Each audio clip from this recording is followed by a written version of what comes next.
Hello everybody, it's Wyvern here with another bit of Total War Warhammer 2 Cool Wake Magic gameplay. This time around it's going to be a bit of a double cast, focusing on the High Elves Wood Elf matchup at a build that I think is a major problem for the Wood Elves to deal with. I don't really know what tools the Wood Elves actually have to counter this, and it's actually beating the Wood Elves at their own game. So, Alariel here, sitting up on an eagle, nothing too fancy. I did bring a handful of spells there.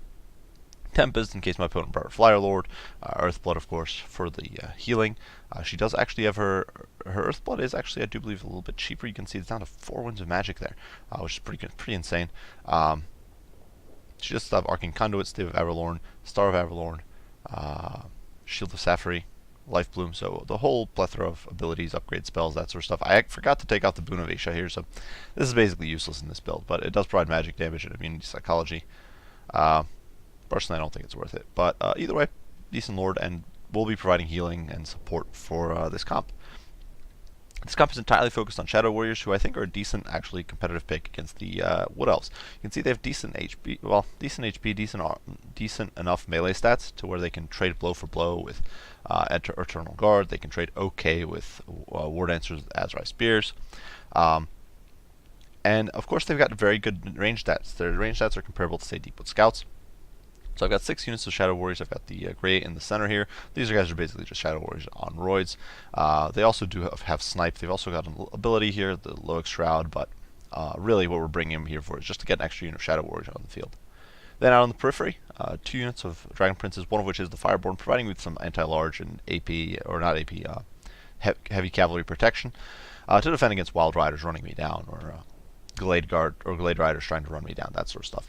So regardless, you can see the fight has begun 4 minutes in, and already Way Watchers have taken some losses. I've taken some losses here as well to my Shadow Warriors, but we're trading blows, blow for blow, with the Hawkeyes of Drakira here. They're losing a few models, we're losing a few models, probably a little heavier on my end, but it's losses I can take. You can see my opponent here trying to get a little pushy with the Wild Riders, but we immediately zone them away with the Dragon Princes. These are shielded Wild Riders, but the moment they turn away, they're going to start taking a Withering Volley to the posterior, and that's just not going to be good for them. For my opponent's build here, you can see pretty standard Wood Elf fares, somewhat surprisingly heavy on the War Dancers, but he does have Orion here with his Bombardments and the Cloak of Isha. He does have a Branch Wraith with Earthblood, Melkoth's Mystifying Miasma, and Penumbral Pendulum, as well as the Call of the Wild, Smoke and Mirrors, and the Blessing of the Ancients. So decent enough spell support caster there. The front line of 3 Eternal Guard with shields. They are backed by 2 War Dancers, 2 War Dancer Azrai Spears, Wild Riders here in the woods, and then a unit of Way Watchers, as well as a unit of Hawkeyes of Drakira. So, pretty balanced overall force. I do think the War Dancers are a little bit of a questionable pick against the High Elves, but otherwise a pretty decent pick. You can see Melkoth's Miasma hitting the Shadow Warriors. My Dragon Prince is taking a bit of a beating from the Way Watchers, but you know what? It's a tolerable hit. And you can see we're already trading somewhat well. You can see we're chipping away at these guys. The Eternal Guard with shields out. They obviously have silver shields. They've got 40 armor, but over time, we can definitely chip away at their HP pool. We're going to be dropping a few of them. And my opponent is going to be under constant pressure. You can see I'm trying to push in and start shooting away at the War Dancers, who I think are a more valuable target. Now, granted, my opponent could hit his guys with Earthblood here, but he's not doing that. And so they continue to be chipped away at. And obviously, he probably doesn't want to invest in Earthblood prematurely. Nonetheless, definitely, slowly but surely, that Withering Fire is doing its work. And back here, the Hawkeyes are trying to reposition, but as you'll see, well, I guess as you won't see right now, we're still peppering away at the War Dancers, but eventually, once they reveal themselves, we'll be able to start peppering the Hawkeyes and the Way Watchers again. You can see the War Dancers really don't hold up very well to this fire. Now, my opponent finally does get sick of watching me harass, and he does push out. You can see Alariel here diving into melee to slow the Eternal Guard down. Obviously, I could engage them in close quarters with the Shadow Warriors, have a decent shot of winning there, but I don't really want to do that right now. I want to chip away at them as much as I can. They turn around to pull back, and that is perfect because we're going to get some volleys into their unprotected rear, and they're going to be taking some absolutely brutal casualties. Alariel is getting beaten down a little bit, but in turn, we're going to be able to spot the Way Watchers. We've almost got the same range as them. These guys have 190 range, we've got 180, so it's a very, very close match. You can see these guys have already lost about a third of their models, which is much more brutal for the High Elves, who just don't have the replacement ability. Now, again, here you can see the Wild Riders getting a little greedy, getting a little bit of a charge on the Shadow Warriors, but immediately getting charged by Dragon Princes. Dragon Princes, of course, with their 80 charge bonus, with their monstrous melee stats, are going to make quick work of these Wild Riders, even with Earthblood casted on them. On the periphery, you can see Orion and the Eternal Guard trying to press forward, but we've gotten some good volleys into these Hawkeyes. We've gotten some good volleys into the Way Watchers. Most of my opponent's line at this point is being chipped away at. You can see he's pushing the Eternal Guard forward, trying to pressure me, pushing some Azrai Spear here to help the Dragon Princes. But the Dragon Princes overwhelm the Wild Riders. They're going to rout them. Lariel's in there to help. You can see the Dragon Princes are just going to pursue them off the field. Now there's a bit of a push here, trying to apply pressure. You can see I use the Fireborn to dive in on these Eternal Guard, damage them a bit, and then shift target to Ryan. Ryan's a decent target for him. Now Ryan's not going to get knocked around. He's a large target. Now granted, Ryan's been buffed. He does now have an anti-large bonus of, I do believe, 15. So he's actually getting some benefit from that spear. So he's now, you can see he's jabbing these Fireborn, doing some damage, but they are tearing them through to shreds. No armor, or almost no armor. No physical resist, no ward save, nothing like that. It means he's going to go down incredibly quickly, even once his ward save procs with the Cloak of Isha. My opponent is pushing in some support with these Eternal Guard, but you can see I'm being able to fire volley after volley after volley with the Shadow Warriors, whittling Orion down, applying constant pressure to him. You can see the second unit of Dragon Princes coming in, and he, of course, he doesn't get regen until his Cloak procs, so he's just getting melted. Now the War Dancers are going to start pursuing, but Shadow Warriors can keep firing, and basically it's just a pursuit around the map, and all these War Dancers trying to close the distance, but we're basically just picking away at him. Orion gets surrounded. You can see just how fast he goes down. Granted, Fireborn here getting messed up by the War Dancers with Azrai Spears. That's to be expected. So I do push the Shadow Warriors into melee. They'll do okay against the War Dancers with Azrai Spears. I do actually throw a Lariel in to just snipe Orion down, and he does go down there. So, and as well as an Earthblood overcasted coming down. So basically at this point, my opponent's army is going to completely fall apart. The Way Watchers are really messed up at this point. There really isn't much to say, and the entire Wood Elf army routes.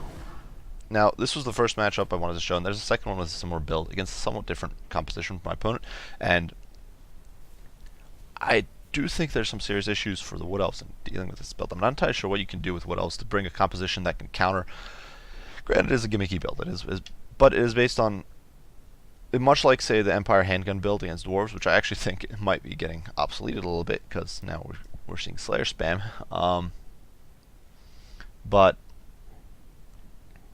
where I think it's basically you can assume, you can make a safe estimate of what your opponent is going to bring with High Elves. Now there are, of course, all-in counter builds that the High Elves could do. They could do all kiting, and again, maybe against a composition that, say, all Way Watchers with a handful of maybe if it was like all Way Watchers and a handful of Deepwood Scouts. Like if your opponent invested at full all-in with shooting, maybe he could do it, but that's an incredible risk for the Wood Elves, because that requires immense micro. It requires, which obviously this build requires quite a bit of micro as well, but for the Wood Elves it would require even more micro. They can't really duel your cavalry, so if they bring Wild Riders to zone you away, you can just use Dragon Princes to crush them. Granted, it's a more expensive investment, but still very potent. You can see we're just able to kind of chip away at them. You can see we only lost about 96 models throughout this game. They lost 400. They just took immense casualties. And the units basically got annihilated, and Orion got sniped when he tried to push out. So we're going to hop on over to the second game, a slightly different one, and with basically the same comp, just to discuss some of the issues a little more. So this time around we are on Athel Tamara, and it's a bit of a... This time around the comps are a little bit different. Essentially, the only thing I did is that changed from last game is that I didn't invest chevrons into my Shadow Warriors, cut a few corners that way. I changed around Lariel's kit a little bit. I dropped the psychological immunity, which is a pretty expensive item. Gave her I still kept everything else the same, and I actually gave her false protection, but no chevrons on any of the Shadow Warriors.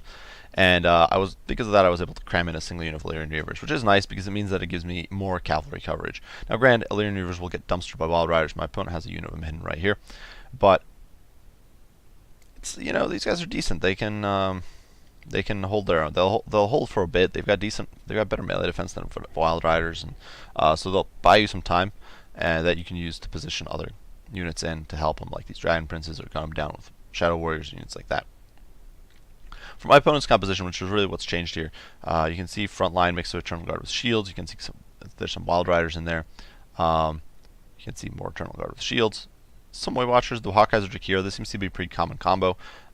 Glady up in the sky with Prayer of Anathrema, as well as the Arrow of Kurnus, and then 2 War Dancers with Azrai Spears. So a decent sort of lineup, and you can see all the way back here in the trees, we've got a unit of Wild Riders hidden. So my opponent going a little bit more cav heavy this time. You can see that once again the initial exchange of arrow fire, we actually waste a volley there on the Spillsinger of Life, but the Shadow Warriors do take a bit of a beating. But shortly they'll be able to start exchanging fire with the Way Watchers. and the Way Watchers really can't stand up to it. The Way Watchers can't trade blow for blow.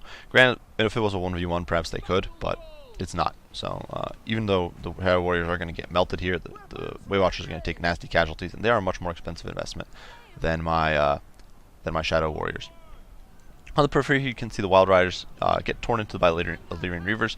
More importantly, though, of course, the Shadow Warriors are just unloading on them, and so I'm trying to wipe this unit of Wild Riders out as quick as I can. I do cast an Earthblood here on the Shadow Warriors, who are still at over health model strength. You can see the Hawkeyes already down about a third of their models. The Way Watchers here have lost a model, a little bit of HP, and we are sort of applying pressure all over. You can see these Eternal Guard that are pushing in are just getting mown down by focus fire. I haven't noticed the Wild Riders pushing in, so that's a little bit of a mistake on my part, but you can see I do get a Tempest off with Alariel. It's the extended variant. It's going to do a bit of damage, but because it's no longer a snare, my opponent is going to be able to fight her way clear of it, and with the Glady there. But on the periphery, things definitely not looking too hot for the High Elves. Now, the Glady Riders with Hagbane Tips chipping away at the Shadow Warriors, but through the trees they can't do much. The Illyrian Reavers actually shatter the Wild Riders, which is a big win for me. That's a unit I don't want coming back. And here on the periphery, you can see the Wild Riders breaking cover, coming in on my rear, as I just committed the Fireborn into the Eternal Guard, just to tie them down. Now, obviously, this is not ideal. You want your heavy cav fighting armor-piercing anti-large, but I just wanted to tie them down, buy me some time, and then we are going to immediately shift target and countercharge into the Wild Riders. And you can see the Wild Riders having are going to have a very, very bad day as the Fireborn catch up to them and start jabbing them in the back, and it's really not going well. You can see they've already lost about 7 models. L'Oreal's diving in, and they're getting annihilated. Over in the pits, you can see the Shadow Warriors pummeling the Eternal Guard with shields here. Really not... These guys really just can't hold up. You can see the Dragon Prince is diving point to point. The Glade Riders tried to intervene, melee the Shadow Warriors. They get countercharged by Dragon Princes. They're going to get immediately dumpstered. Over the Illyrian Reavers buying me time against the War Dancers. You can see I'm using these Shadow Warriors at point blank. They are skirmishing away there. I do believe in skirmish mode. And they're just chipping away at these War Dancers. Now, granted, my opponent could cast his missile resist chance here, but still, the War Dancers are taking an immense amount of hurt. And you can see my opponent, even though he does manage to prevent a threat with my Fireborn here, I'm still able to shoot down the War Dancers with Azure Spears. I cast a Frost Protection on these guys to make them a little tankier. And then we're going to be able to start engaging with the Hawkeyes and the Way Watchers. And you can see they're going down rather quickly. They're going to start losing models and being forced to pull away. So, all in all, across the field, it's becoming a sweep for the High Elves. Now, granted, you can see here the Shadow Warriors getting caught out a little bit, but what I'm shortly going to do is I'm actually going to order them into melee, and my opponent actually chooses to pull back, which was kind of an odd little switcheroo there in position. But you can see my Dragon Prince is continuously charging around, being a nuisance. The Eternal Guard can't really stop them. They don't have the mobility for it. And even the Illyrian Reavers is doing some good work here, running down some Eternal Guard, mopping them up. I do get another Tempest on the Glady, who my opponent had healed up since last time. Should have a Spellcaster of Life, which I suppose I should note it had Regrowth and Earthblood. You can see the Dragon Princess catch the Spellsinger. They're going to start melting her pretty quick, even with the help of the Glady. Who has gone into melee, which means she's going to be getting shot down. And you can see on the at this point we've got a whole firing concave. The Dragonborn the Fireborn are still around in decent shape.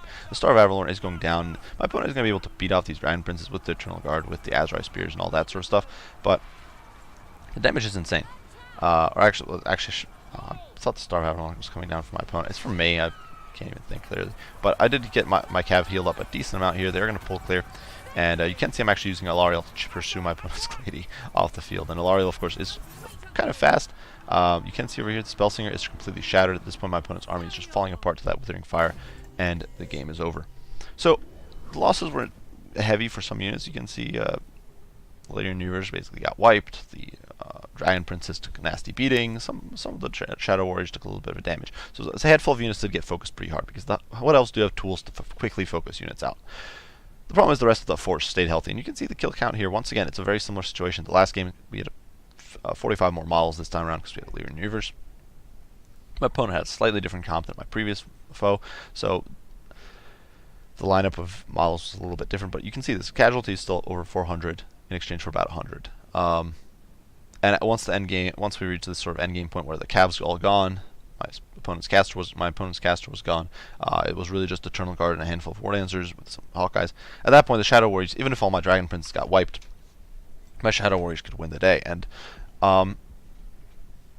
this is a serious problem for Wood Elves. I actually don't know what you would do with Wood Elves to counter this sort of strategy, and the reason I say that is because obviously you could do like a full shooting cheese, but that's incredibly risky against High Elves. A more conventional High Elf comp, which is what you will often see, and you have to be prepared for with Wood Elves, with say Spearmen, backed by Sisters of Avalorn or just plain old archers, is going to be cheap and is going to be able to trade with you rather effectively. They could also bring bolt throwers, and the bolt throwers are surprisingly good as well. They use grape shot, they can disrupt your formations, they can really do some damage. So that's a bit of a problem for the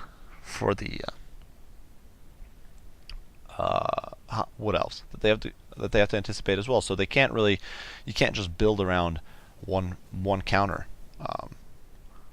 You basically put the wood elf player with this. You're basically abusing the fact that the wood elf player has to build a certain way, and this is much like that handgun against dwarf build for the dwarfs. You assume that your opponent will have to build a certain or spec their army in a certain manner.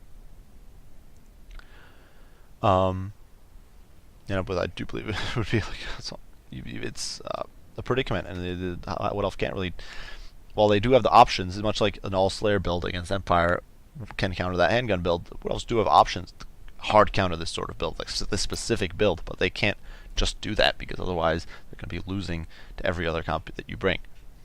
So that's why I'm not sure what really the wood elves can do against this. Now maybe I'm wrong. Maybe there is an all-arounder build. Maybe it was just my opponent's micro in these games. I'm not entirely sure. Maybe there is, and maybe, like I said, maybe there is an all-arounder build that can hard counter this. And if you guys have any ideas, if you guys know of anything that you think that the wood elves could do, be sure to share. I'd honestly love to know. Maybe I'm just inflating the power of this build. Maybe maybe I've just gotten lucky a few games and knocked out. But I really do think this is a pretty potent build for the high elves against the wood elves. And this was already a matchup that was bad for the wood elves. It's the one matchup that got a lot worse this past patch, and it's the one matchup where Shadow Warriors are incredibly powerful. And yeah, if you guys disagree, be sure to share. Be sure to post down below. Tell me what you think, why you think that way.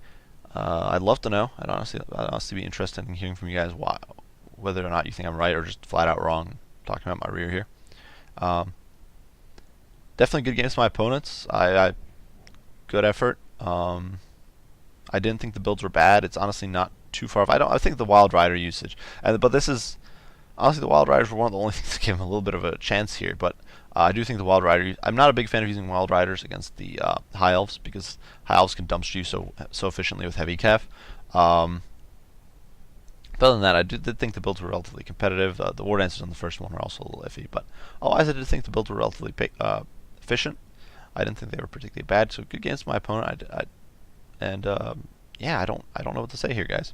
If you enjoyed the video, if you liked it or whatever, if you enjoyed seeing the Pioneers killing each other, be sure to leave a like and subscribe down below. Every little bit helps, guys. If you have any comments, any criticisms, if you disagree with me on this build, if you think it's just not that good of a build, if you think it's too cheesy, if you want to say that I'm being a jerk and abusing the system, that's fine. I'd love to hear your guys' thoughts, and be sure to share them down below so I can respond as soon as I can. As usual, guys, I do appreciate you all for watching, and I hope to see you all in the next one. Bye for now.